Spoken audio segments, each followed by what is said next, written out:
ice in my veins, I've been driving this train. Years in Hi, I'm Chloe and I'm competing in the under 69 kilo weight class at Night of Champions. Domain. Yeah, I got what it takes, made lots of mistakes, taking shots, skipping breaks, feeling lost. I pulled up pretty good after the comp I just did, and I put a poll on my story and I said, should I try and do 10 comps in this year? And everyone voted yes. Well, not everyone, there were some no's, but most of the people voted yes. I withdraw on the things I make, I turn flaws into flawless traits, I build tall, never capped in space, I won't stop till I hear him say. What's your name and who are you? I'm Chloe Casely, I'm 21 years old and I'm a under 67.5 kilo powerlifter generally, but for Night of Champions I'll be in the under 69 kilo weight class. I also study electrical engineering. Cool. How long have you been studying electrical engineering? I'm in my 4th year now, so I still have a year to go. Cool. Are you enjoying it? Yeah, it's good. It's difficult sometimes, but that's a part of it. Have you found that difficulty to be similar to powerlifting? I think they bring their own challenges, to be honest. I think they overlap in trying to manage your time, you know, getting your meals done, studying, training. But they have their own difficulties as well. Obviously powerlifting is a little bit more physical, whilst studying engineering is a little bit more of a mental challenge. How have you found balancing the two, being a student and trying to be this, a lot of comps in a year powerlifter? Talk me through that. Sorry, let me think. I don't think I've struggled that much because I kind of plan ahead. I always know when there's a comp coming up and make sure that the weekend is free. In terms of studying, I've kind of reduced my load this year by doing less units, which has extended my degree by half a year, but I think it manages the load a little bit better for me. When I was also like dancing and I was working and I was studying and also doing powerlifting, like that was really hectic. That was last year. But powerlifting was less serious then. So it was a little, yeah. Talk me through your previous sports. What got you into fitness? Okay, when I was like 6, I was obsessed with Dance Moms. And I was like, Mum, I want to be a dancer. And she was like, no, you can do gymnastics. And I was like, okay. So she signed me up and I did gymnastics until I was 12. And then I was like, can I please just go to dance? I hate bars and I hate beam and vault. I only like floor. And she was like, okay, well, you can go do dancing and go do acro. And then that's when I kind of started doing more of the dancing and acrobatics. So I did that from when I was 12 to 18. And I think that's when I kind of got most of my foundational strength because I did it for so long and I built, being in a handstand, doing flips and throwing people in the air, you kind of do build a lot of strength from that.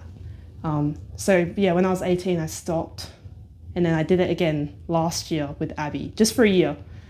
Made her come back and now I'm well and truly done because it cooks your body. Have you attributed to the hard work and dedication it took to do like acro for so long, have you found that to just transition well into powerlifting? Oh, 100%, yeah. I remember when I first went to the gym with Abby, we maxed out bench because that's what you do when you first go to the gym. And I think I benched like 55 kilos the first day. And I was like, is this normal? She's like, no, that's oddly impressive. So I think, yeah, doing a lot of movements as a kid that requires your upper body strength definitely helped, mainly with my bench, to be honest. And Abby kind of gave me the background story a little bit, but I want you to tell us your inner story. What got you into powerlifting and why have you been so driven to go so hard on it now? Okay, I'll start with how I got into the gym. Abby was like, there's this new gym opening in Banksia Grove, Rebo Fitness, come join. And, I went there for a few months. I wasn't really into it. I was like, this is just, it's not my thing. And I took some time off. I studied, ate a lot of food, got a little chubby. I wasn't that big, but I think I was weighing 73 kilos.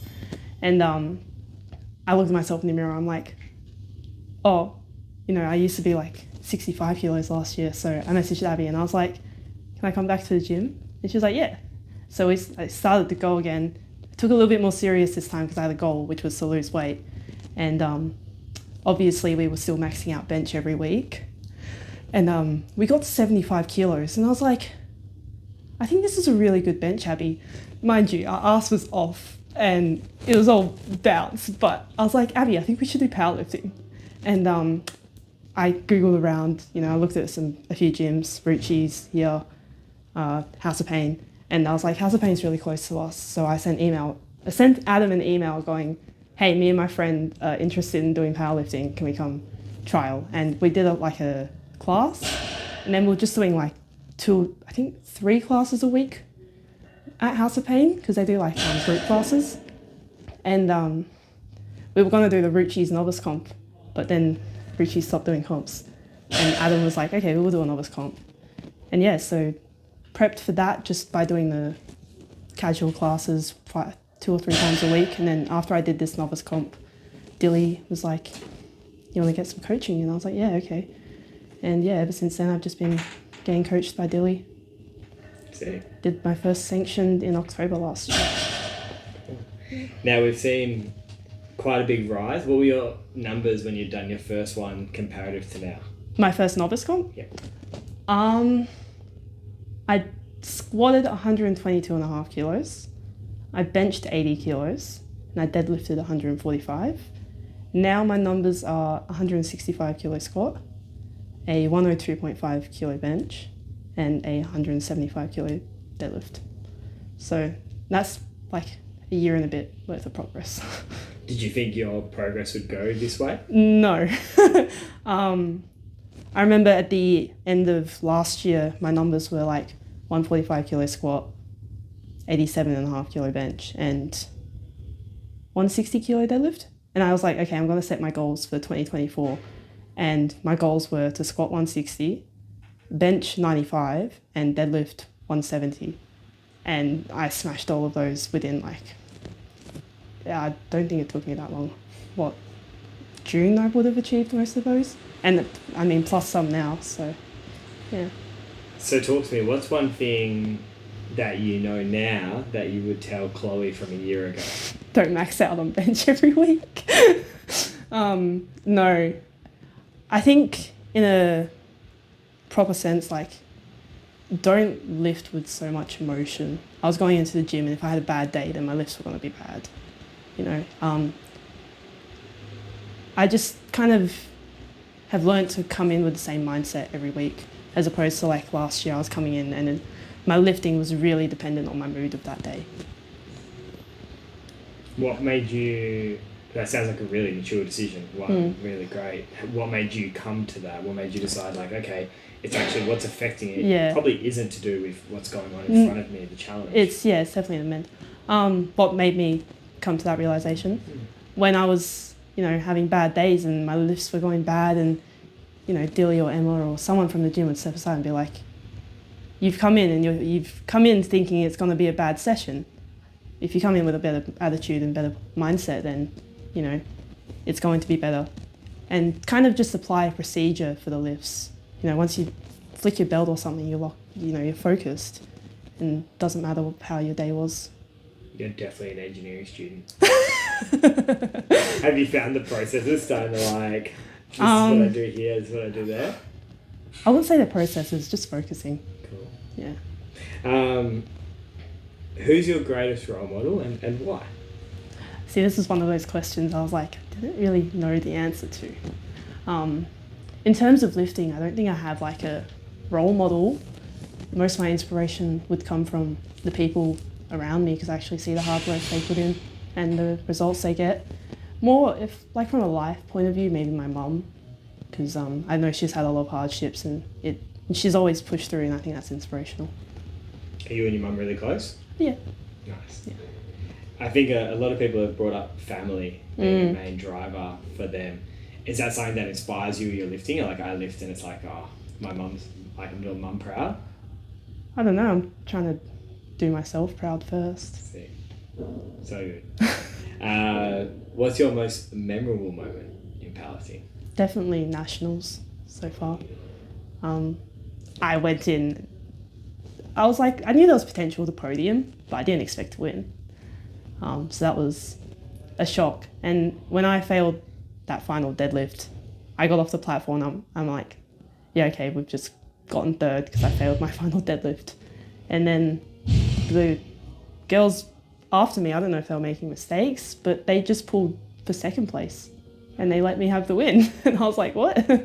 Did they need quite a lot more to catch up? There was one girl that needed 182 and a half and I failed. But then after I failed, she changed her attempt to 180 and she failed anyways. And the girl that got second, she would have needed like 192 and a half, I think. And when that other girl failed, she changed her attempt to 187 and a half, which was really, she actually made it move pretty well. So I think she could have pulled for the win, but they didn't. They just played it safe and went for second. It was an odd experience because I was behind and I was looking at the scores and I'm like, did I just win? And they're like, yeah. And how did it feel to win at your first nationals? Kind of surreal, to be honest. I didn't expect it. It was odd and also exciting that I made such big progress in such a short amount of time. And was the memorable part about it was like going over as a team and Yeah. experiencing the travel and everything like that? I think the memorable part about it was being in that atmosphere. The competition was really well run and a lot of the lifters I have, a lot of the lifters I've kind of followed from over east were there and it was just really cool to see them lift as well. And being a part of the community over there as well. But yeah, I got to stay with Abby and Jack and that was pretty fun. Jack's Abby's boyfriend. That's it. What are your interests outside of lifting? I think we've already touched on the acro side. Obviously I did that for, I've already forgotten, 6 years. I don't really. This is the engineer in me. What do you do in your spare time? What does Chloe do? Doom scroll. Watch powerlifting. More powerlifting. Listen to powerlifting podcasts. You're literally Steph. Yeah, I'm not kidding. Watch movies. I chill at home, read a book, do little puzzles. I'm not an interesting person. I think what you've described already would contradict that. I think you're a very interesting person. Okay. That's good. Talk to us about what are your goals the next few years? The bright future ahead. What's the vision? Get stronger. In terms of numbers, I want to get a 500 dots. So that would be 485 under 67 and a half kilos. Not sure how we're going to get there, but I do. That's probably the current goal. Prior to Nats, it was benching 100 kilos, but I've done that now. So, yeah. How did it feel getting an invite to Night of Champions? What does that mean for you? Talk to me about the excitement about it. Give me some details. I remember after States, someone came up to me and was like, Jacob might invite you to Night of Champions. And I was like, oh, okay. I already knew what like Night of Champions was in your gym and stuff. But I was like, surely not, because I'm not APA, right? But yeah, after my nationals performance, you were talking to Dilly and I was like, am I actually getting an invite? And then, yeah, it was a shock. It was exciting because I get to do new things. I get to, change my bench. I have to put my feet down. Deadlift with a stiff bar, which I was excited about because I had a feeling it was going to be better for me. And also get to verse new people that I wouldn't necessarily always verse. Talk to me about the battle. I think it's going to be close between all of us. And yeah, it's difficult to gauge so far out. Steph's looking really strong. Alessia's looking really strong. Yeah. Do you have a strategy? Build the biggest subtotal I can because they have the advantage with the bigger deadlifts. So that means, big squat, big bench. And then probably send a deadlift that is big enough to push them if they want to pull for the win, but also conservative as well. What are you most excited about with the meet? Competing at night, I think that's going to be fun. Yeah, I think that's going to be really fun. And also competing at such a big venue. And I think there's a lot of hype around it right now, and I'm excited to be a part of it. Awesome. Yeah. What makes you a champion? I saw this question as well, and I was like, I don't consider myself a champion. I think doing the 1%, sleep, nutrition, taking training seriously, I think that's kind of what got me here. Putting in the work, for sure.